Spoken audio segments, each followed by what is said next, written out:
Ang kwentong ito ay hango sa totoong buhay. Karanasan ito ni Unok.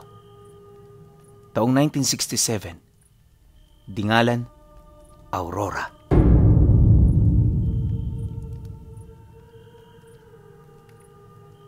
Matagal na panahon nang hindi nakakauwi sa Dingalan itong si Unok. Bukod kasi sa malayo yun sa pinagtatrabahuhan niya, hindi rin madali ang transportasyon para makarating sa kanilang lugar. Kalimitan, inaabot sila ng 2 araw o higit pa, depende sa ganda ng panahon.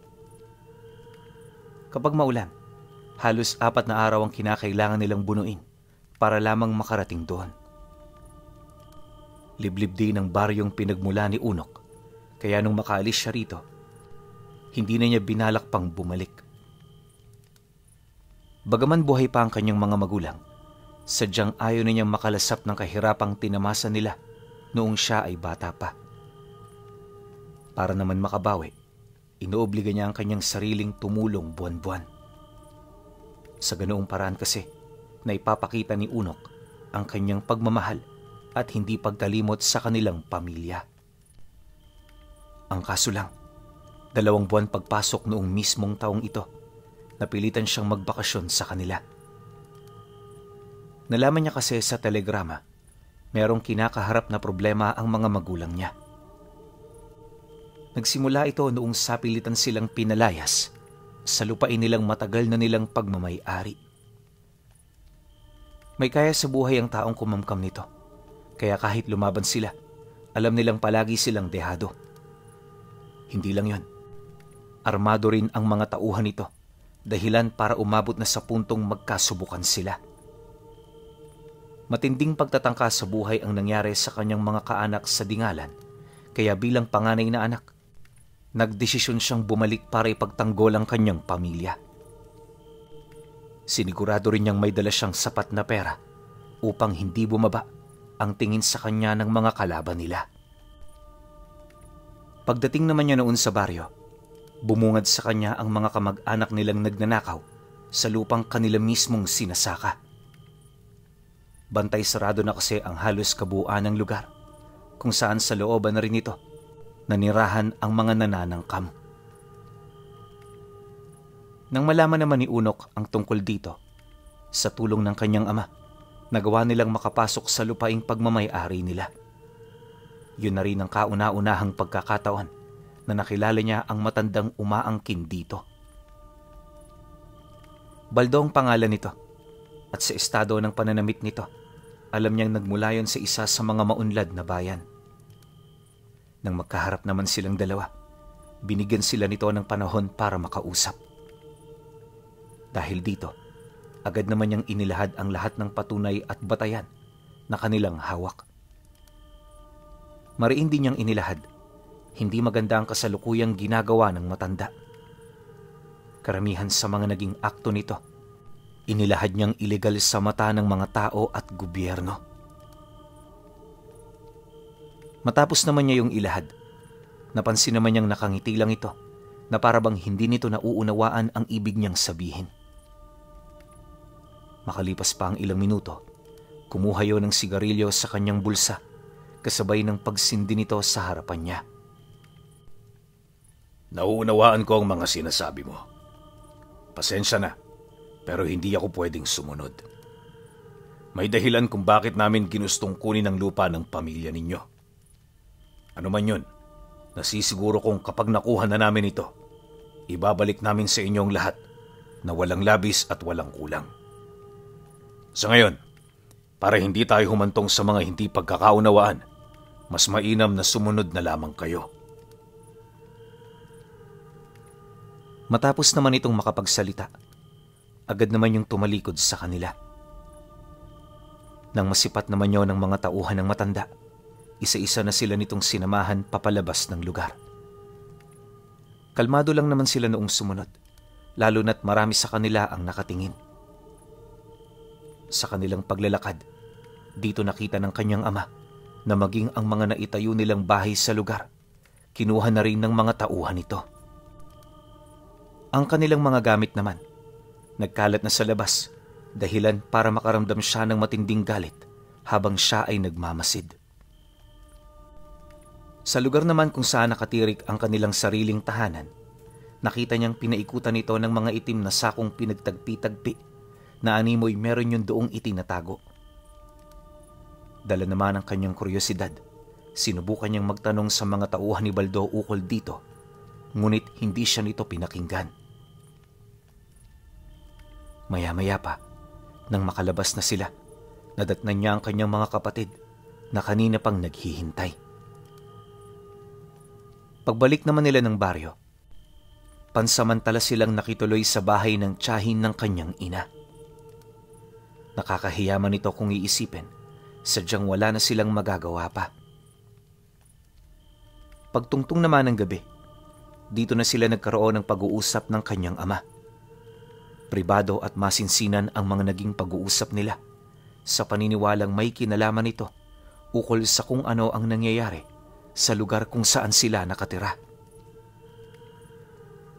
Ang kaso lang, sa hinaba-haba na ng kanilang naging paksa, napansin niyang parang umiilag ito sa kanyang mga itinatanong. May mga pagkakataon ding hindi na ito umiimik, lalo na kapag alam nitong mabubuko ito sa mga katanungang ibinabato niya. Dahil dito, nagsimula ng humigpit sa mga sagot itong si Unok hanggang sa napilitan na rin ng matanda na umamin sa mga lihim na hindi pa nito na ibubunyag kahit kanino. Sige anak, dahil naghahangad kang malaman ng totoo, pagbibigyan kita. Hindi lang bastang lupa ang kinatitirikan ng ating tahanan. Ito ang lagay ng lahat ng bangkay na napaslang ng ating angkan sa loob ng mahabang panahon. Ang paninirahan natin dito, hindi lang basta nagkataon. Sinadya ito sa paniniwalang ang liblib na baryong ito ang magbibigay sa atin ng proteksyon. Ganon din sa mga nilalang na kanilang ikinulong sa ilalim ng lupa. Likas na pamilya ng mga sinaunang antingero ang angkang ating pinagmulan. Bawat isa sa mga ninuno mo, mga mandirigma. Ang nakakapagtaka lang, papaano nalaman ng taong yun ang tungkol sa mga bagay na nakalibing sa ilalim ng ating lupain? Kung hindi natin sila mapipigilan, maaaring mabago nila ang sitwasyon sa lugar na ito. Sinasabi rin sa kasaysayan ng pamilya nila na sa ilalim ng lupa kung saan sila naninirahan, merong sinaunang baryo ang nailibing na sa limot ng panahon. Milenyo na ang pananahimik nito, kung saan ang lugar ding yan ang nagsisilbing lagakan ng mga sinaunang aswang na nasa panig ng kaliwa. Dagdag pa ng kanyang ama na, kung hindi ito nagkakamali, isang sinaunang angka ng mga aswang ang nakakulong sa lugar na yon. Sa pangkasalukuyang panahon, hindi na ito umiiral sa mundo. Pero nung mga panahong nasa kasagsagan pa ito ng kanilang paghahari, ubod yon ng lakas at kapangyarihan. Sa kabuuang pag-iral din ng kanilang pamilya, ginugol nitong pakikipaglaban sa mga nilalang. Mariinding inilahad ng tatay niya, lahi ng mga taglalandong ang nakakulong sa lugar nila. Isa itong uri ng mga aswang na gumagamit ng mga itim na diwata bilang mga pangunahin nilang alaga. Kadalasan, pinapapasok nila ito sa kanilang mga sigbing upang makalikha ng isang nilalang na bago sa paningin ng kanilang mga kalaban. Katakatakot din ang wangis nito, gawa ng bukod sa parang naaagnas na muka ng asong gubat ang kanilang mga wangis, kakaiba rin ang estado ng kanilang mga katawan. Bukod sa nakausli ang kanilang mga buto sa laman, parang kuba rin yun kung maglakad. May mga tinik din itong nakausli sa kanilang mga gulugod na kalimitan naman nilang ginagamit para sabitan ng mga karne na kanilang nakukuha. Madali mo ring matukoy ang pinuno nila sa kadahilan ng kalimitan sa mga namamahala sa lahi nito. May mga tanikala at putol na kadena sa kamay. Kakulay din ng dugo ang kanilang mga mata at kapag kumikilos sila, nagpapakawala sila ng huni na sumisindak sa lahat ng may buhay. Nabanggit din ng kanyang ama, walang pili sa mga kinakain nila ang mga nilalang. basta laman ng tao at sariwa, pagkukumpulan nila ito. Minsan na rin nabanggit ng kanilang mga ninuno na ang mga taglalandong ay ang uri ng mga aswang na walang kamatayan. Kahit masunog at magkandapira-piraso ang kanilang mga katawan, mananatiling buhay ang kanilang mga kaluluwa. Dahil sa gano'n nilang kakayahan, iisang paraan lang ang naisip ng kanilang mga ninuno para magapi ang mga ito. At yon ay walang iba, kundi ang ikulong sila sa mga garapon at itago sa baryong hindi basta-bastang matutunton ng mga taong naghahangad sa kaluluwa ng mga ito. Nang marinig naman ni Unok ang sinabi ng kanyang ama, hindi niya mapigilang mapaisip ng malalim. Bagaman walang sapat na basihan ng mga naging kwento nito sa kanya, alam niyang meron itong kabuluhan at katotohanan. Hindi rin siya nagdalawang isip na maniwala, lalo pat wala sa ugali ng tatay niya ang pagiging isang sinungaling. Matapos naman itong mailahad ang kasaysayan, agad naman niya yung tinanong ukol sa maaari nitong gawin. Dahil sa kanyang mga nalaman, inabisuhan siya nitong hindi siya magsasawalang bahala sa ginagawa ng grupo ni Baldo, gayong alam niyang mapanganib ang kinikilos ng mga ito. Kung hindi talaga maiiwasan, nakahanda rin siyang makipagpatayan alang-alang sa mga bagay na kanilang pinoprotektahan. Nang marinig naman ng ama ni Unok ang kanyang sinabi, marahan naman yung tumayo, sabay senyas sa kanya na pumasok sa loob ng silid kung saan nagpapahinga ang kanyang ina. Pagdating naman nila roon, may kinuha itong baul sa ilalim ng kanilang higaan habang inaabisuhan ng asawa nito ukol sa pagdating ng nakatakdang panahon. Asunsyon, ito na ang tamang oras para ipamana mo sa ating anak ang iisang kayamanan ng ating pamilya. Batid kong sa kanilang lahat, siya lang ang handa na tumanggap nito. Alam kong hindi mo to inaasahan, kaso lang, wala tayong pagpipilian.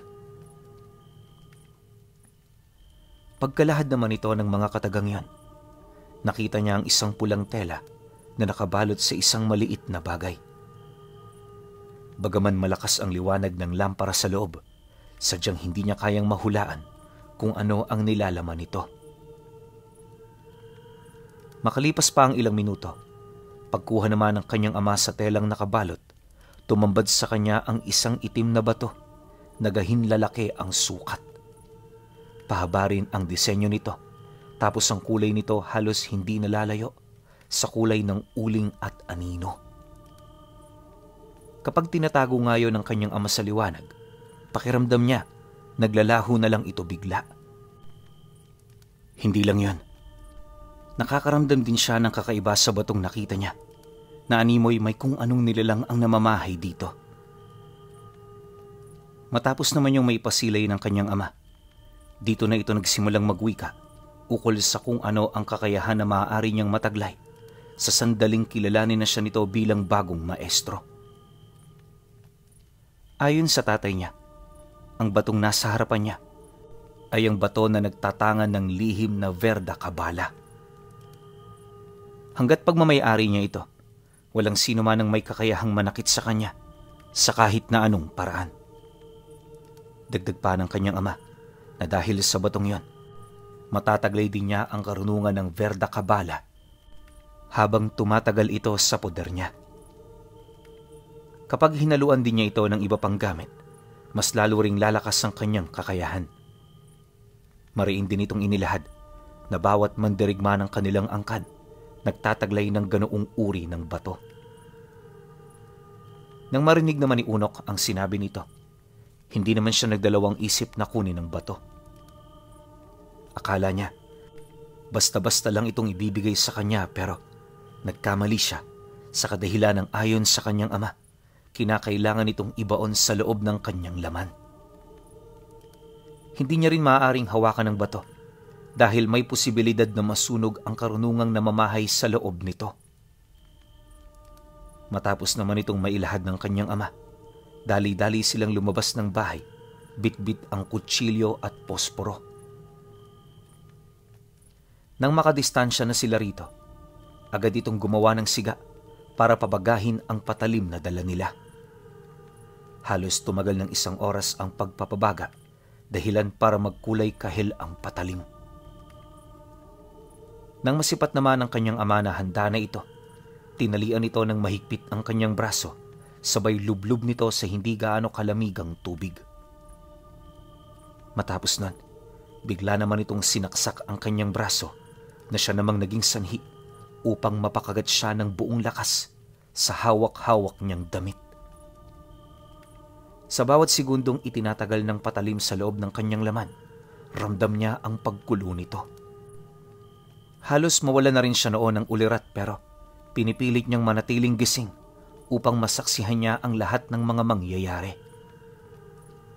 Maya-maya pa, nang makagawa na ng katamtamang uka sa braso niya ang kanyang ama, dali-dali nitong hinulog ang bato kasabay ng mga dahon at langis na magpapabilis sa paghilom ng kanyang sugat. Pagkatapos, gamit ang sinulid at karayom, tinahi ito ng tatay niya na parabang nagtatahi lang ng damit. Ayon sa kanya, hindi masukat ang sakit ng ganoong proseso ng panggagamot. Isipin niyo, bago lumapat sa kanyang balat ang karayom, pinapadaan pa ito ng kanyang ama sa apoy. Paulit-ulit lang ito hanggang sa nagkusa ng mamanhid ang kanyang braso. Kung nagkataong mahina-hina ang kanyang dibdib, may posibilidad na hindi ito matapos ng tatay niya dahil sa gagawin niyang pagpupumiglas.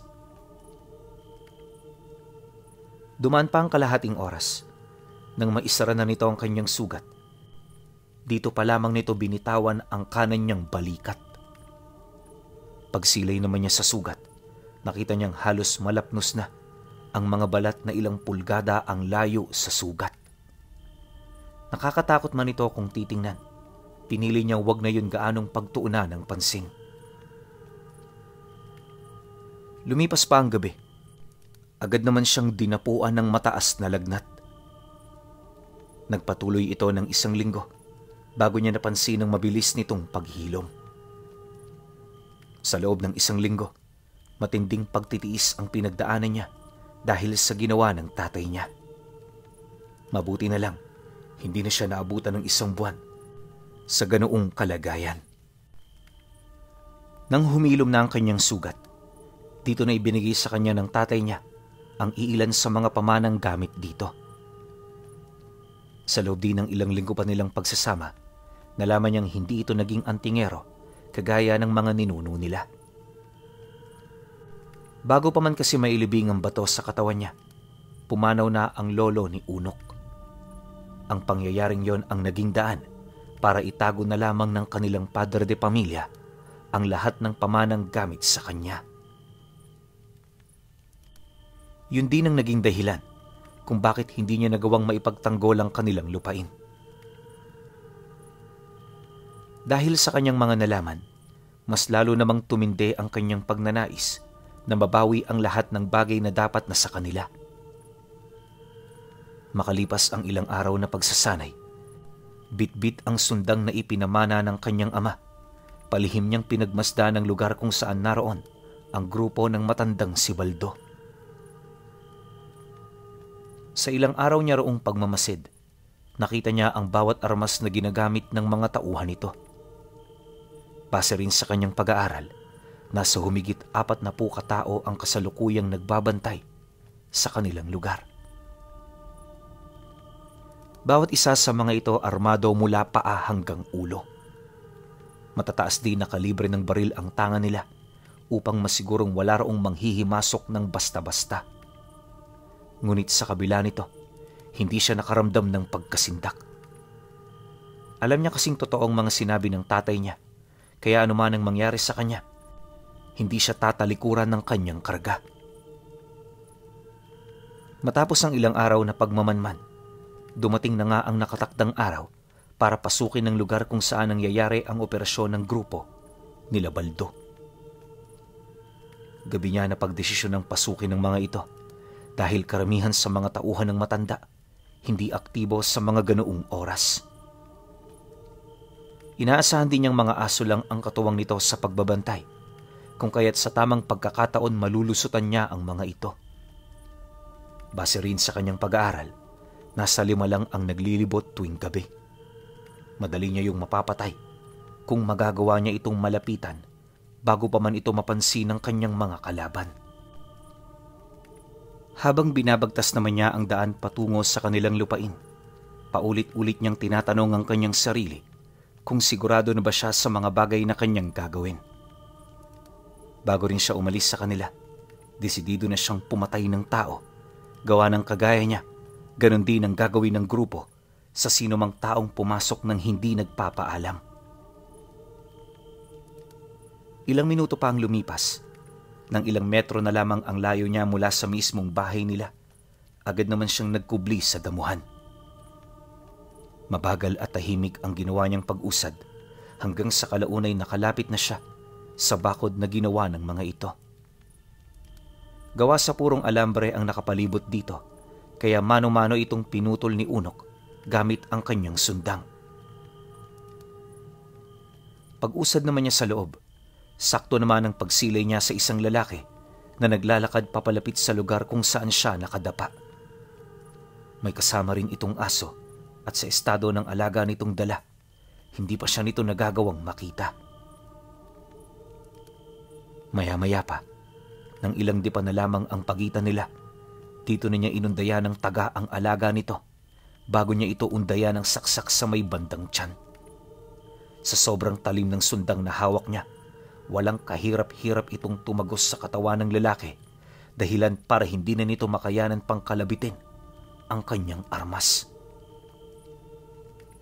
Paghandusay naman ito, nakita niya itong naghihingalo. Sinubukan pa nitong humingi ng tulong sa kanya pero hindi niya ito gaanong pinansin. Hindi nagtagal, namatay na rin ang taong yon, kaya na may dali-dali niya itong kinaladkad papalabas ng bakod. Matapos nun, agad naman siyang umusad para hanapin pa ang ibang mga bantay. Sa mga sandaling yon, alertong-alerto na talaga itong si Unok dahil konting pagkakamali lang, maaaring mabulilyaso ang kanyang plano.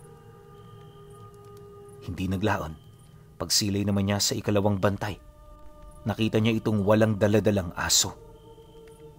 Dahil dito, agad naman siyang gumapang papalapit at nung nagkaroon na siya ng pagkakataon, buong lakas niya itong sinunggaban, sabay hawak sa mismong bibig nito. Pagbagsak naman nila sa lupa, walang patid naman niya itong pinagsasasapak hanggang sa nagawa na niyang maiwasiwas ang kanyang sundang. Pagtama naman ng talim nito sa leeg ng lalaki, paulit-ulit naman niya itong ginawa hanggang sa tuluyan na itong kumalas. Matapos nun, pinagulong niya ang bangkay nito sa damuhan. Kalahating oras pa ang lumipas, nagawa ng mapaslang ni Unok ang mga bantay na naglilibot. Nang mapansin naman niyang hindi pa natutunugan ng grupo ang kanyang pagsalakay, dito na siya nagmadaling naglakad patungo sa bahay nila. Alam niya kasing doon nagpapahinga si Baldo, kaya doon kaagad siya dumirekta. Pagdating naman niya sa harapan ng bahay, natao namang wala roong asong nagbabantay. Nakakapagtaka man ang ganoong pangyayari, iniisip niyang baka masyado lang nagpakakampante ang mga ito na walang mangangahas doong pumasok. Paghawak naman niya sa pintuan ng bahay, agad naman siyang naglakad patungo sa likuran nitong bahagi upang doon dumaan. Noong bata pa kasi sila ng mga kapatid niya, may maliit silang siwang doong dinadaanan kung gusto nilang makalabas ng tanghali kapag pinapatulog sila ng kanilang ina. Alam ni Unok na walang kaide-ideya ukol dito ang kalaban nila, kaya hindi siya nagdalawang isip na gamitin ito bilang lakas niya.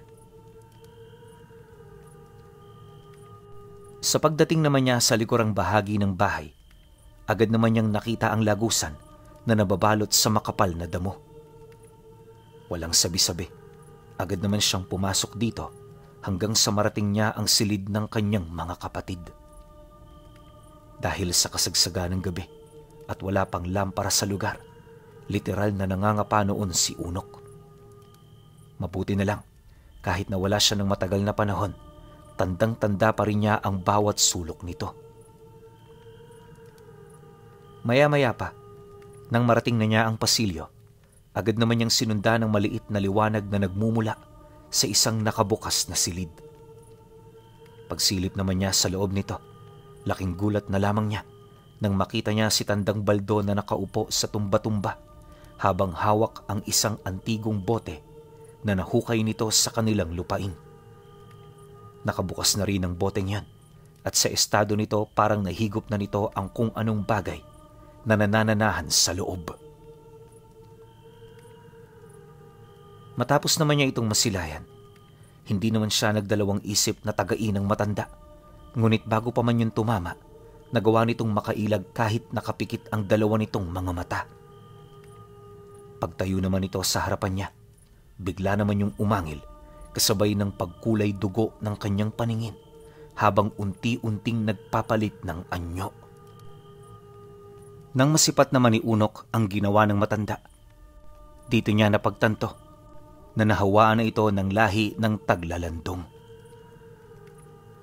Bagaman hindi ito kapani-paniwala para sa kanya, itinuloy niya pa rin ang pag-atake niya upang tuluyan na itong paslangin. Ang kaso lang, dahil sa lakas ng nilalang, madali siya nitong napangibabawan pagdating sa pisikal na kombate. Pagtulak naman ito sa kanya, doon na siya tumilapon sa labas ng bahay na siya namang ikinatuwa pa lalo ng matanda. Paglakad naman ito sa bakuran ng pamamahay nila, dito na ito unti-unting tinamaan ng liwanag ng buwan. Sinunod mo na lang dapat ang payo ng iyong mga magulang, Manoy. Kung hindi ka nakialam, wala ka sana sa sitwasyong ito. Pipigilan mo ba ako? Wala kang kaide-ideya kung gaano na karami ang digmaang napagtagumpayan ko makarating lamang dito.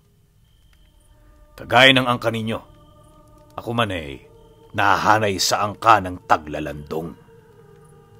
Nais kong bawiin sa panahong ito ang kadakilaan at kapangyarihang minsan niyong ipinagkait sa aming lahi. Nang marinig naman ni Unok ang sinabi nito, halos hindi naman siya makaimik. Hindi niya kasi sukat akalain noon na may mga natitira pa palang dugo ang mga nilalang na minsan ang sinelyo ng kanyang mga ninuno. Bagaman nakakaramdam na siya ng panghihina, hindi niya pa rin hinayaang madaig siya nito. Pagtayo naman niya, pilit niyang ibinalik ang napilay niyang balikat. Matapos niya itong gawin, muli niyang sinugod ang matanda habang paulit-ulit itong tinataga. Marami na rin siyang paraang ginamit para lamang mahuli ang kahinaan nito, pero lahat yon hindi umepekto. Habang tumatagal, napapansin din niyang parang pinaglalaroan na lang siya ng nilalang. Partida, hindi pa yun nakakapagpalit anyo, pero ubod na ito ng lakas. Sa pagpapatuloy naman ng kanilang pagbubuno, hindi naman niya maiwasang magtanong kay Tandang Baldo ukol sa kinaroroonan ng mga kasama nito. Nang marinig naman niyo ng matanda, inamin nito sa kanya na kasalukuyang dumadaan ito sa proseso ng pagiging yanggaw. Marami na rin sa mga tauhan niya ang namatay dahil hindi nito kinaya ang lakas ng kaluluwa ng Taglalandong. Dagdag pa nito na ang tanging makakaligtas lamang sa ganoong proseso ay ang mapalad na mapipili ng mga kaluluwang kanilang nahukay. Pagkarinig naman ni Unok sa sinabi nito, dito na rin niya tuluyang naunawaan ang rason kung bakit hindi na niya nasisilayan ang iilan nitong mga kasamahan. Dahil dito mas lalo na ring tumindi ang kanyang pagmamalabis na lipulin ang mga ito. Subalit sa kasamaang palad, hindi siya nananalo kay Tandang Baldo. Sa lahat kasi ng aspeto, doble-doble ang naging lamang nito, dahilan para magtamo siya ng mga matitinding pinsala sa katawan. 4 na malalalim na saksak sa dibdib ang tuluyang nagpahina sa kanya, hanggang sa kalaunay humandusay na rin siya sa lupa. Pagsilay naman itong nagsisimula na siyang maghingalo, agad naman yung lumapit sa kanya, sabay bulong ng mga bagay na nais nitong ilahad. Kagaya ng iyong ama, isa ka lang ding malaking kabiguan. Ngayong napasa amin na ang lahat ng aming inaasam, wala nang makakapigil pa. At sa wakas, mararanasan nyo na rin kung ano ang pakiramdam ng malibing sa limot. Matapos naman itong makapagwika, dali-dali naman siya nitong tinalikuran. Pagbalik nito sa loob ng bahay, agad naman itong tinipon ang lahat ng garapon na kanyang nalikom. Paglabas naman ito, isa-isa na nitong tinawag ang mga tauhan niyang naging sisidlan ng kaluluwa ng taglalandong. Pagkumpulan naman ng mga ito sa lugar, narinig niyang nag-abiso si Tandang Baldo ukol sa nalalapit na pag-alis ng kanilang grupo. Nang marinig naman yon ng mga nilalang, ora mismo naging puspusan ang kanilang paghahanda. Bago pa man pumutok ang bukang liwayway, nakalis na ito kasama ang mga mahalagang gamit na nahukay nila sa ilalim. Habang abala naman yon sa pagdadala ng kani-kanilang mga gamit, pinagbuti naman ni Unok ang kanyang pag-aakto sa lugar kung saan siya natalo ni Tandang Baldo. Pagalis naman noon ng grupo, minabuti naman niyang magpahinga habang pinakikiramdaman ang kanyang sarili. Sa pagsikat naman ng araw, dito niya klarong nakita ang kasalukuyang sitwasyon ng lugar. Hindi kalayuan sa kanilang tahanan, may nasipat siyang isang maliit na kubo na itinayo ng grupo. Sa unang tingin nakakalain mong ordinaryo lang ito. Pero kapag binuksan mo na ang pinto, makikita mo sa loob ang tambak na labi ng tao na pinagkainan ng mga ito. Yung iba sa mga labing naroon, halos maagnas na dahil sa tagal na nitong nakaimbak.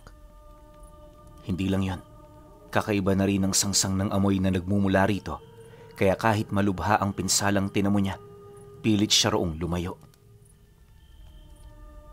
2 oras pa ang lumipas. Nang magkaroon na siya ng lakas para makapaglakad, pilit naman siyang umusad pabalik ng bahay nila. Mabagal man dahil sa kanyang tinamong pinsala, alam niyang kinakailangan niyang gawin ito dahil walang paparating na tulong para sa kanya. Kalaunan, nang marating naman niya ang baryo, agad naman siyang tinulungan ng mga kababaryo nilang unang nakakita sa kanya. Dahil sa mga ito, kung kaya't madali siyang nakarating sa kanilang tahanan. Pagsilay naman ng tatay niya sa kanyang kalagayan, halos abot langit naman ang pag-aalala nito. Bagaman itinatago nito ang kaalaman pagdating sa panggagamot, wala na itong nagawa kundi tulungan siya, kahit marami ang mga taong nakakakita sa kanila. Nang malapatan na rin siya ng angkop na lunas ng kanyang ama, agad naman siya nitong inabisuhan na magpahinga. Alam kasi nitong pagod na siya dahil buong magdamag siyang nakipaglaban. Para naman hindi magtaka ang mga taong nakakita, pilit yung pinaliwanagan ng kanyang ama. Pagsapit naman ng hapon, nang magising na itong si Unok, agad naman siyang pinagkumpula ng kanyang mga kadugo para makinig sa kanyang mga istorya. Noong una, iniiwasan niya pang magsalita. Pero nang makakuha na siya ng hudyat mula sa tatay niya, hindi na rin siya nagdalawang isip na ilahad ang mga pangyayaring siya mismo ang nakaranas. Pagkatapos naman niyang maikwento ang lahat-lahat, marami sa mga kadugo nila ang hindi gaanong kumbinsido sa kanyang naging istorya. Maging ang mga ito man kasi, hindi naniniwalang merong lahi ng mga aswang ang may kakayahang umalipin ng itim na diwata. Sa kasagsagan naman ng pag-uusap ng mga ito, hindi naman niya yun gaanong pinakialaman dahil ang mahalaga para sa kanya ay ang opinyon doon ng kanyang ama. Ngunit dahil sa dami ng mga nakikinig, nanatili itong tahimik. Ni konting masasabi ukol sa kanyang ginawa, wala itong inilahad. Dahil dito, wala namang nagawa si Unok kundi pagtuunan ng kanyang mga sugat. Sa pagsapit naman ng gabi, hindi pa rin mawala sa kanyang isipan ang ipinakitang ugali ng kanyang ama. Akala niya galit ito dahil nabigo siya. Pero nang dumating na sa puntong natutulog na ang lahat ng kanyang mga kapatid, pasimple itong pumasok sa kanyang silid. Sa ikalawang pagkakataon, muli na naman silang nagkaharap. Ngunit sa mga sandaling yon, pansin niya ang mga katanungang bumabakas sa mukha ng kanyang ama. Pag-upo naman ito malapit sa kanya, dito nito inilahad ang mga bagay na maaari pa nilang gawin. Gayong isa ng ganap na taglalandong, si Tandang Baldo. Ayon dito, marahil ang mga mahihinang kaluluwa lang ang nakuha nito. Isa kasi yun sa nagsisilbing panglito ng kanilang mga ninuno upang hindi marating ang mismong himlayan ng mga garapong naglalaman ng malalakas na kaluluwa ng mga nilalang. Dagdag pa nito na, kung hindi ito nagkakamali, pawang mga alipin lang na namumuno sa lahi ang nakuha ng grupo ni Baldo. Hindi kasi ganong kumbinsido ang kanyang ama na sa loob ng maikling panahon, mahuhukay nito ang nakalibing na baryo na halos 1 kilometro ang lalim kapag sinubukang hukayin ng mano-mano. Pagtatapat pa nito na, imposible man itong mapuntahan para sa iba, kabaliktaran yon para sa mga taong napasahan ng karunungan ng baryo. Matapos naman itong mailahad ng tatay niya, ipinagpatuloy nito ang panggagamot sa kanyang sugat. Kailangan mong magpagaling agad para makapagtrabaho tayo. Hindi lalayo sa lugar na ito ang grupo ni Tandang Baldo. Maniwala ka sa akin, anak. Kapag makalikom yon ng panibagong tauhan, babalik ito para kumuha pa ng mas maraming garapon. Sa pagkakataong yon, hindi na natin sila hahayaan. Magsisilbi na tayong isang malaking tinik para sa kanilang mga binabalak. Kapag magaling ka na, susubukan nating puntahan ang baryo. Maaaring ipinagbabawal ito ng ating mga ninuno, pero naniniwala ako na sa lugar na yon, may makukuha tayong gamit na kukontra sa kanilang mga abilidad. Nang marinig naman ni Unok ang sinabi ng kanyang ama, tila bang unti-unti na namang bumabalik ang pag-asang minsan nang nawala sa isipan niya. Sa paglipas pa ng mga araw, sunod-sunod ang pag-inom niya ng lunas. Habang tumatagal, gaano man kalalim ang mga sugat na kanyang natanggap, tila bang naging mabilis ang paghilom nito. Unti-unti na ring lumuwag ang kanyang paghinga, indikasyon na gumagaling na ang sugat niya sa may bandang baga. Nakapagtataka ring hindi man lang nagkaroon ng nana ang kanyang sugat, indikasyon kung gaano kalakas ang bisa ng bawat halamang gamot na ibinibigay ng tatay niya. Sa pagsapit naman ng huling linggo ng sumunod na buwan, tuluyan na nga siyang nakawala sa peligro na dulot ng kanyang mga sugat. Pinili na rin nila noong bumalik sa kanilang tahanan upang mas mapagtuunan ng pansin ang kanilang mga gagawin. Dahil sa pasya ng tatay niya, labis naman niya yung ikinatuwa. Unang araw pa lang din ng kanilang pananatili, kinugol na nila ang kanilang oras sa paghahanap ng lagusan patungo sa nakalimutang baryo. Akala niya, mahihirapan silang gawin ito, pero nang masipat niyang may hawak na mapa ang kanyang ama, nasabi na lang niya sa kanyang sarili na hindi na yon magtatagal pa. 1 linggo lang ang lumipas, nakita na nila ang tagong lagusan sa loob ng mga tipak ng bato. Ilang metro lang ang layo nito sa kanilang pamamahay, tapos kaya hindi ito gaanong napapansin ay dahil sa punong-puno na ito ng damo. Marami ring pasikot-sikot ang mapang kinakailangang maunawaan ng kanyang ama, kaya tumagal ito ng 1 linggo. Gayunpaman, naging panatag naman sila, lalo pat wala silang nakitang bakas ng grupo ni Tandang Baldo. Upang hindi naman maghinala ang mga taong makakakita sa kanila, pinili nilang huwag galawin ng mga damong nagtatago sa lagusan. Sa pagsapit ng gabi nung araw na matuklasan nila ito, palihim naman silang naghanda ng kanyang ama. Bago rin sila umalis, sinigurado nilang nagpapahinga na ang kanyang asawa at mga kapatid. Pagtungtong naman ng 10:00, nang mapansin niyang tahimik na ang kanilang tahanan, dito na sila nagsimulang kumilos. Paglabas nila ng bahay, dali-dali silang pumasok sa loob ng tumpok ng bato, bitbit ang isang maliit na gasera. Maya-maya pa, nang hindi na sila makaaninag sa loob nito, agad naman nila itong sinindihan upang magkaroon sila ng gabay sa daan. Ilang metrong paglalakad pa nila, purong mga tipak ng kahoy na ubod na ng luma ang kanilang nakita. Sa dulong bahagi rin ng pasilyo, naroon ang isang nakakandadong pinto na walang tarangka. Pagsilay naman nila unok sa bagay na yon, hindi nila maiwasang magtaka kung ano ang kanilang gagawin para makapasok dito. Bukod kasi sa hindi naman nila ito pwedeng sirain, nabanggit din ng kanyang ama na may mga patibong na nagkalat sa lugar sa sandaling mabuksan ito sa hindi tamang paraan.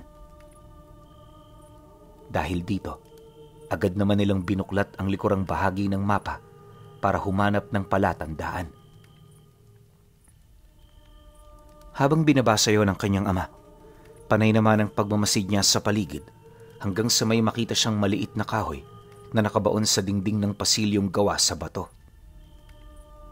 Matapos naman niya itong makita, agad naman niyang tinawag ang kanyang ama na kasalukuyang abala sa pagbabasa. Nang marinig naman ito ang kanyang sinabi, dali-dali naman itong lumapit bitbit ang mapa.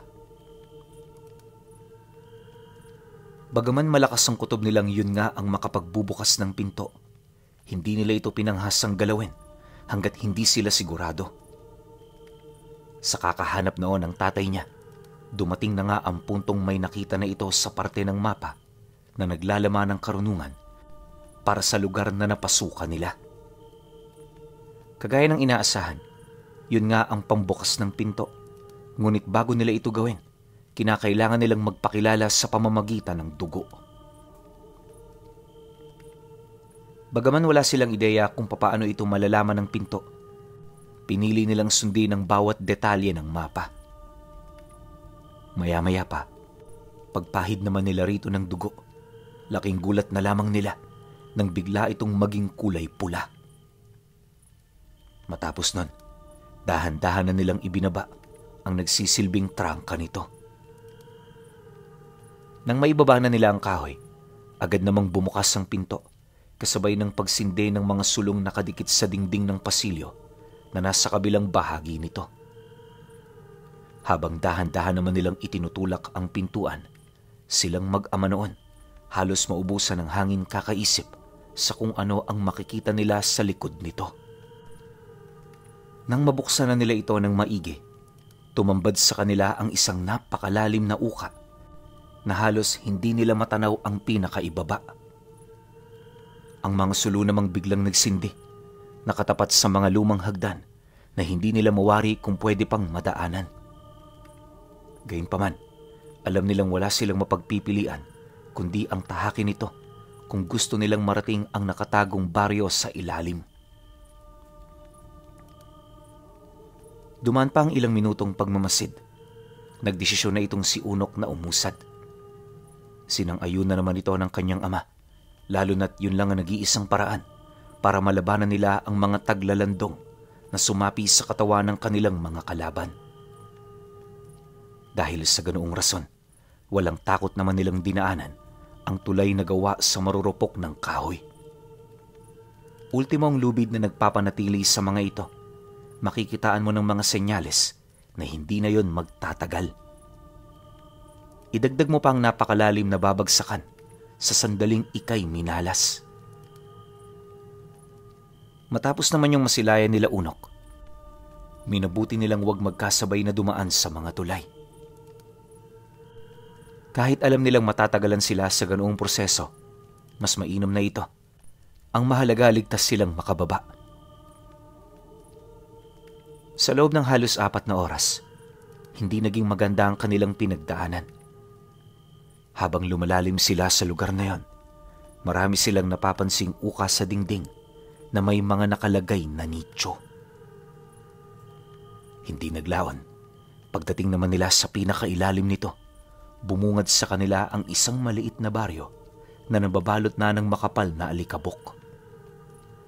Nasa humigit 1 hektarya rin ng lugar kung saan bawat bahay na kanilang madaraanan may mga nakikita silang garapong nakalagay.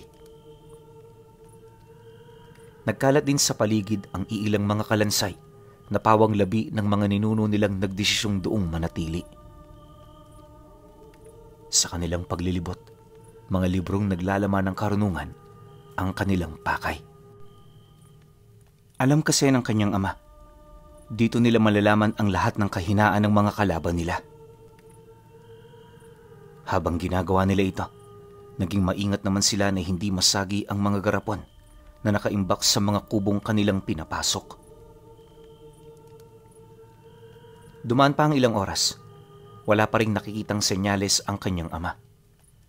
Si Unok noon, halos maghabol hininga na rin, dala ng pagod at nipis ng hangin. Maliban dito, hindi na rin nila matukoy ang eksaktong oras sa labas dahil sa kawalan ng liwanag na pumapasok doon. Ilang minuto pa ang lumipas, bigla naman siyang napataas ng kanyang gasera nang masipat niya ang tatay niya na may daladalang lumang baul. Paglapit naman ito sa kanya, agad naman nila itong binuksan at dito nila nakita ang isang pamaypay na kulay itim. Gawa ito sa balat ng hayop, tapos ang mga kahoy na ginamit dito nakapagtatakang matibay pa rin kahit ilang milenyo na ito doong nananahimik. Kalakip din ng pamaypay, naroon ang iilang mga garapon na wala pang takip. May libreta rin doong maliit, animoy inihanda ito ng kanilang mga ninuno para sa susunod na henerasyon. Habang binabasa naman yun ng kanyang ama, dito nila nalaman ang kakayahan ng pamaypay na magpalayas ng mga kaluluwa ng taglalandong sa mga biktimang nasapian nito. Nabanggit din ng libreta na maliban sa gamit na yon, may isa pang gamit sa baryo na nagtatago. Isa itong krus na bakal na may matutulis na dulo. Malimit itong ginagamit ng kanilang mga mandirigma noong panahon ng paghahari ng mga nilalang. Matapos naman nila itong mabasa, dali-dali naman nila itong hinanap. Alam kasi noon ng ama ni Unok na mas mainam ang 2 sandata kumpara sa isa. Ilang oras pa ang lumipas, kagaya ng inaasahan, nahanap na rin nila ang krus na yon. Paghawak naman dito ni Unok, isa lang ang napansin niya at yun ay walang kapantay na bigat nito. Ayon sa kanyang ama, tanging siya lamang ang makakagamit nito dahil sa batong napapaloob sa kanyang braso. Dagdag pa nito na, mas mainam na nakakuha sila ng ganoong karga upang masiguro na ang tagumpay nila sa susunod nilang pakikipaglaban sa pangkat ni Baldo. Akala nila matatagalan pa bago maganap ang labanan sa pagitan nila at ng mga nilalang. Pero lingid sa kanilang kaalaman, may mga nagmamasid na rin pala sa kanila bago pa man nila madiskubre ang lagusan. Paghawak naman ni Unok sa sandatang yon, laking gulat na lamang nila nang may marinig silang atungal mula sa pinto kung saan sila dumaan. Pagsilay naman nila rito, nakakita sila ng mga mapupulang mata na paisa-isang tumititig kung saan naroroon ang baryo. Imbis di na dumaan ang mga ito sa hagdan, pinili ng mga itong lumundag upang mas mapabilis ang kanilang pagdating sa lugar. Paglapag naman nila sa harapan ni Unok at ng tatay niya, sinabayan nila ito ng pag-angil habang isa-isang pinakakawalan ang mga kaluluwang nasa loob ng garapon. Maya-maya pa, nang makarating na rin si Tandang Baldo, abot langit naman ang pagngisi nito habang nakatitig sa kanila. Sinasabi ko na nga bang tanging kayo lang ang makakapagbukas ng pinto. Ngayong nakapasok na kami, kukunin namin lahat ng may pakinabang at wala kayong magagawa para kami pigilan. Nang marinig naman ni Unok ang sinabi nito, Dali-dali naman niyang nilapitan ng matanda, bitbit ang sinaunang armas na nakuha nila.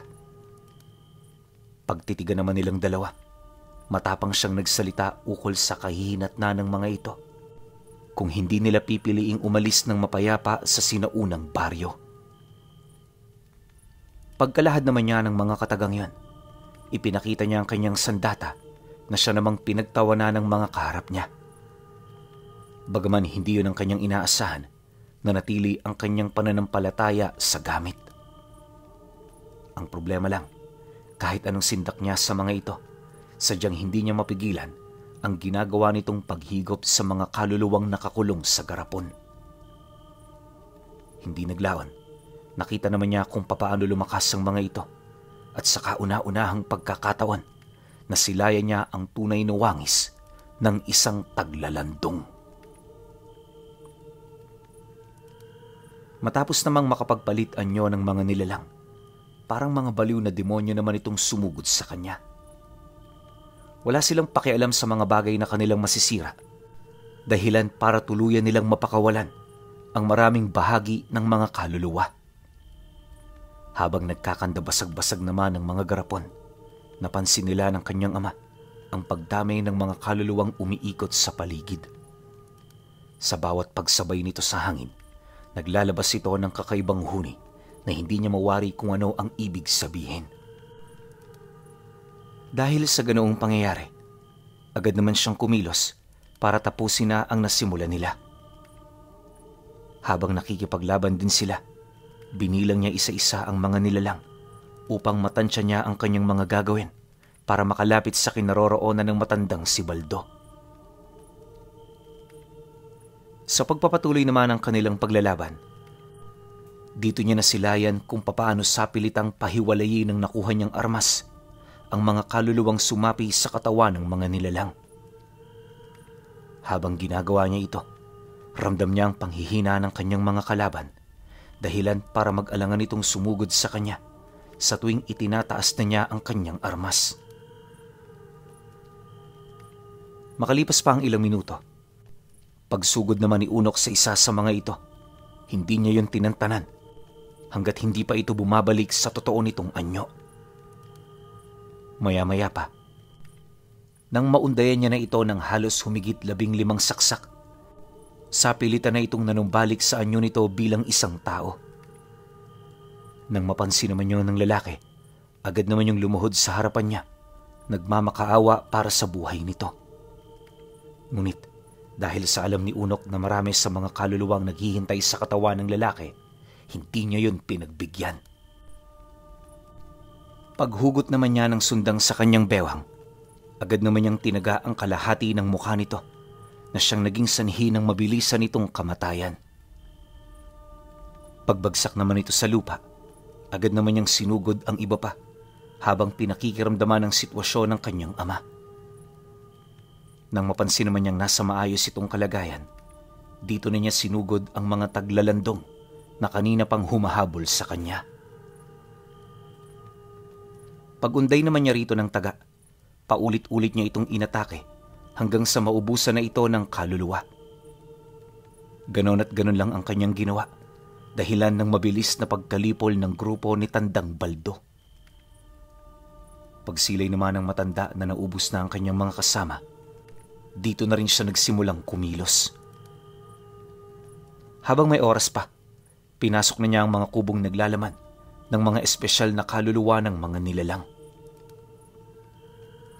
Matapos naman niya itong maisakatuparan, dito na unti-unting nagbago ang kanyang wangis kasabay ng pagkakaroon niya ng mga tanikala sa kanyang kamay at binti. Nang masipat naman ng kanyang ama ang pagbabago ni Tandang Baldo, bahagya naman nilang itinigil ang pakikipaglaban para subukan itong kumbinsihin. Hindi pa huli ang lahat, Baldo. Maniwala ka sa amin ng anak ko kung gusto mo pang mabuhay ng matagal. Hanggat tayo'y nabubuhay, may puwang ang pagbabago. Di namin ito ipagkakaid sa'yo dahil alam ko, isa ka rin sa mga biktima nila. Anong biktima ang pinagsasasabi mo? Tadhana ng mga katulad ko ang manahin ng kapangyarihan ng aking mga ninuno. Huwag kang magsalita na parang meron kang alam. Sinasabi ko sa'yo, wala kang nalalaman sa mga sinasabi mo. Nang marinig naman ni Unok ang sinabi ng kanilang kalaban, dito na siya nagdesisyong makisawsaw sa pag-uusap ng dalawa. Alam niya kasing walang kahinat na ng ganoong argumento, kaya mas mainam na patayin na lamang nila ito. Pagkarinig naman ng tatay niya sa kanyang sinabi, hindi naman ito nagdalawang isip na sumang-ayon. Nang mapansin ito ni Tandang Baldo, pangisi-ngisi lamang ito habang pinagmamasdan silang dalawa na lumalapit. Maya-maya pa, pagramdam ng nilalang na aatake na sila, bigla naman sila nitong sinunggaban, sabay unday ng saksak sa kanyang ama. Dahil sa bilis ng kilos ng nilalang, hindi na nila ito nagawa pang mailagan. Pag-atras naman ng tatay niya, nakita niya ang pagtulo ng dugo sa may bandang gitna ng tiyan nito. Hinang-hina na rin noon ang katawan nito, kaya sa halip na lumapit yun sa kanya, napilitan na lang itong umupo sa harapan mismo ng nilalang. Nang masipat naman ni Tandang Baldo ang naging akto nito, agad naman itong sumungkab. Pagsilay naman ni Unok sa ginawa ng matanda, dali-dali naman siyang lumapit sa kanyang ama, sabay hila sa paa nito para makailag. Matapos niya itong gawin, agad naman niyang pinulot ang kanyang sandata, sabay sugod sa nilalang nakaharap niya. Habang nagbubuno silang dalawa, napansin niya ang bilis ng pagkilos nito. Kakaiba na rin noon ang mata ni Tandang Baldo. Animoy sa pamamagitan ng matandang yon, nakikita niya ang lahat ng mga nangyayari sa paligid. Hindi lang yon, nagsisilbering kalasag ng kanyang kamay ang mga kadena, dahilan para makaya niyang salagin ang lahat ng pag-atake ni Unok. Kung lakas lang din ang pag-uusapan, aminado siyang doble ang lakas nito kumpara sa kanya. Higit din na mas pabilis ang pagkilos ng nilalang, na siya namang nagbigay ng matinding pahirap sa kanila ng tatay niya. Habang tumatagal, ang pag-asang minsan niyang pinanghawakan, unti-unti na ring naglalaho na parang bula. Ilang minuto pa ang lumipas, nakita niya kung papaano mawala ng buhay ang tatay niya dahil sa pagkaubos ng dugo. Gustuhin man niya itong tulungan, alam niyang hindi yun maaari, lalo na't umaaligid lang ang kanyang kalaban. Matapos naman niya itong masilayan, nagdulot ito sa kanya ng matinding lungkot. Sa puntong yan, handa na siyang makipagsabayan sa matanda hanggang sa kahuli-hulihan ng kanyang buhay. Wala na rin siyang pakialam kung matalo man siya nito. Gawa ng naisip niya na wala ng halaga ang buhay niya, gayong wala na ang kanyang ama. Ang ganoong kaisipan ang naging bunga para makapag-isip siya ng mga buwis buhay na paraan ng pakikipaglaban. Kalahating oras pa ang lumipas, pagramdam naman niyang handa na siya. Muli niyang sinugod ang nilalang. Bitbit ang krus.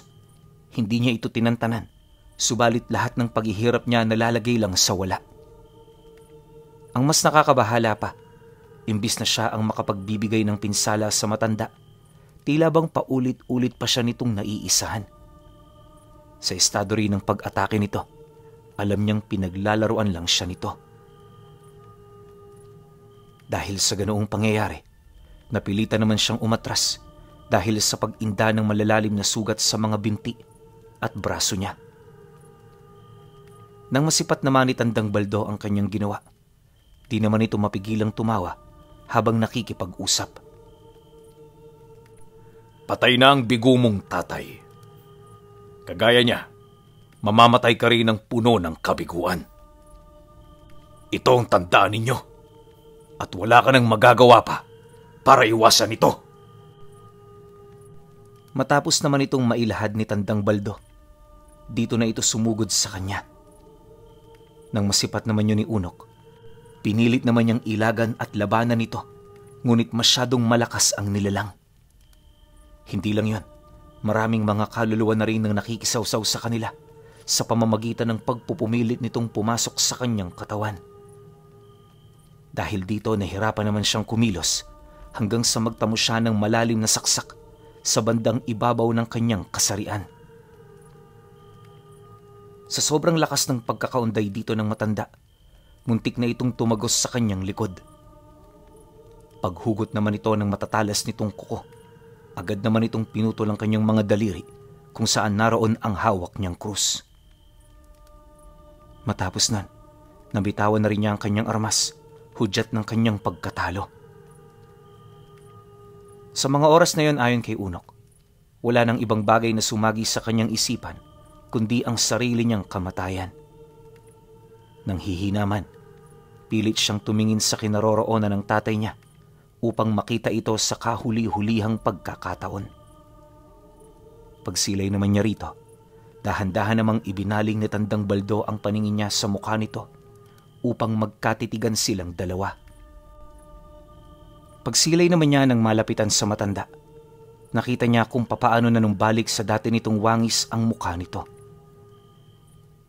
Pagkatapos naman itong gawin ng nilalang, nagsimula na itong magwika ukol sa mga plano niya sa lahat ng kaluluwang nakatago sa lugar na yon. Dagdag pa nito na, yon ang magiging simula ng pagpapalawak niya ng impluwensya at kapangyarihan. Nabanggit din ito na pangarap niyang pagharian ng buong bansa upang gawing isang nagkakaisang teritoryo ng mga taglalandong kung saan wala nang umiiral na mga albularyo. Sa kasagsagan naman ng pagwiwika nito, hindi nito napansin ang pagkilos ng mga kalansay sa likuran niyang bahagi. Kaya naman nabuhay ang mga nilalang ay dahil sa nalapatan ito ng dugo ng ama ni Unok. Lingid sa kanilang kaalaman, nakagaya ng mga kaluluwa sa garapon, mga immortal din pala ang nagbabantay sa lugar na yon kapag nakakamit ang kanilang mga kailangan. Sa pagtayo naman ng mga ito, agad naman yung napansin ni Unok, ngunit minabuti niyang magsawalang imik. Naisip niya kasi na mamamatay na lang din naman siya, kaya bakit hindi niya pa isama ang matanda? Ang kaso lang, nang medyo malapit na ang mga ito, agad naman itong naramdaman ni Tandang Baldo. Imbis na tapusin na nito si Unok, pinili niyang iligtas na muna ang kanyang sarili. Pagbaling naman ito ng kanyang paningin sa kinaroroonan ng tatlong kalansay, wala naman yung naramdamang kakaiba sa mga nilalang. Dahil dito, inakala ng matanda na kayang-kaya niya itong pagsabayin. Ngunit pagsugod naman niya sa mga ito, laking gulat na lamang niya nang mabasa ng mga kalansay ang lahat ng kilos niya. Di rin siya noon basta-bastang nakakapag-atake dahil sa kakayahan ng mga itong magkaisa sa kanilang mga depensa. Makalipas pa ang ilang minuto, pinilit ng nilalang na mabuwag ang depensa ng mga ito pero hindi niya yon kinaya. Pag-atake naman ng isa sa mga kalansay, agad itong nagpakawala ng lambat na pumulupot sa buo niyang katawan. Pagbagsak naman niya sa lupa, sinubukan niyang magpumiglas mula sa pagkakadakip pero kahit luma na ang mga kagamitang ginamit nito, ubod pa rin yon ng tibay. Nang masipat naman ang kalansay ang ginagawa ng matanda, dali-dali naman yung lumapit sa kinaroroonan nito, sabay tarak ng hawak nitong kampilan at sibat sa dibdib ng nilalang. Pagtagos naman ito sa lupa, pilit pa yung inalis ni Tandang Baldo hanggang sa tuluyan na rin siyang manghina. Maya-maya pa, napilitan na rin itong bumalik sa kanyang totoong wangis buhat sa pagkalas ng mga kaluluwang sumapi. Nagsimula na rin itong umubo ng dugo habang naghahabol ng hininga dahil sa tindi ng pinsalang natamo niya. Halos ang magkabilang baga noon ng matanda, malubhang naapektuhan dahil sa atake ng bantay ng baryo. Dumaan pa ang 10 minuto, kumalas na rin sa katawan nito ang kanyang hininga. Pagsilay naman ng mga kalansay na patay na ang bantay sa lugar, agad naman yung lumapit para tingnan ang kalagayan niya. Una nitong hinanap nang makalapit ito sa kanya ay ang bato na nakalibing sa kanyang braso. Nang makumpirma naman yon ng kalansay, iniyuko lang naman ito ang kanyang ulo bago ito pumunta sa kinaroroonan ng labi ng kanyang ama. Matapos naman itong gawin ng mga nilalang, nakita niya kung papaano kinuha ng mga ito ang kaluluwa ng tatay niya. Pagsilid naman nila dito sa garapon, agad yung dinala sa kanya para ibigay. Habang pilit yung iniaabot ng kalansay, may mga kataga itong binitawan na hindi niya gaanong naintindihan. Kung hindi siya nagkakamali, gumagamit ito ng mga sinaunang wika. Kahit hindi siya nakakaintindi, tumango lang naman siya ng tumango hanggang sa maibigay na ito sa kanya. Paghawak naman niya rito, muli niyang narinig ang isa sa mga ito na nagsalita gamit ang kanilang dialekto. Ayon sa nilalang, kinakailangan ninyang umalis sa lugar na yon. Paglabas din niya ng yungib, isarado niya ng maigi ang pinto. Siguraduhin niyang walang makakaalam sa lagusan upang hindi na sila magambala kahit kailan. Dagdag pa nito na, ang trabaho niya ay habang buhay na magbantay sa lugar na yon. Kailangan din niyang mapasa sa susunod na henerasyon ang karunungang taglay ng kanyang mga ninuno. Dagdag pa nito, bilang ganti, gagabayan nila patungo sa kabilang buhay ang kaluluwa ng kanyang ama. Pagkarinig naman niya sa sinabi nito, hindi naman siya nagdalawang isip na sumang-ayon. Makalipas pa ang ilang minuto, nang wala na silang mapag-uusapan, agad naman siya nitong pinasan habang ginagamot ng isa ang kanyang sugat. Nang marating naman nila ang pinakamataas nitong bahagi, inilalayan siya nito patungo sa likurang bahagi ng pinto. Ngunit bago naman siya makalabas, sinigurado ng tatlo na makikita niya kung papaano ilibing ng may karangalan ang labi ng tatay niya. Masaya naman dito si Unok, lalo na't pangarap yon ng kanyang ama. Matapos ang mga pangyayari, dito na nga siya umalis. Pagdating niya sa itaas, lahat ng bakas na pwedeng magamit ng iba para matuklasan ito, pinilit niyang binura. Pagdating naman niya sa bukana, napansin niyang hapon na pala. Yung mga kapatid at nanay niya, kanina pang hindi magkamayaw sa paghahanap sa kanila. Ayon kay Unok, inabot pa ng ilang araw bago niya inamin ang nangyari sa tatay niya. Sa kanyang ina niya lang din ito inilahad upang masigurong wala nang kakalat na iba pang mga istorya. Matapos nun, ginugol niya ang kanyang buhay sa pagbabantay ng lagusan. Ganun pa man, hindi ito naging dahilan para hindi na siya makapag-asawa. Nang makabuo na rin siya ng sarili niyang pamilya, matagal niyang inilihim ang tungkol dito. Ibinunyag lamang yun ni Unok nung dumating na ang puntong kinakailangan niya na itong mapasa sa kanyang panganay na anak. Magpahanggang sa ngayon, nagpapatuloy pa rin ang lahi nila sa bawat henerasyon. Bawat supling na napasahan ng karunungan, hindi sila pumapayag na hindi nito malalaman ang mga nagdaang buhay ng kanilang mga kalololohan. Ngayong pangkasalukuyang panahon, sa kabila ng patuloy na pag-unlad, namumuhay pa rin sa lugar na yon ang mga supling na anak ni Unok bilang mga bantay ng sagradong baryo. Dahil alam nila, anumang oras, pwedeng bumalik yung mga aswang na gumagamit ng itim na diwata.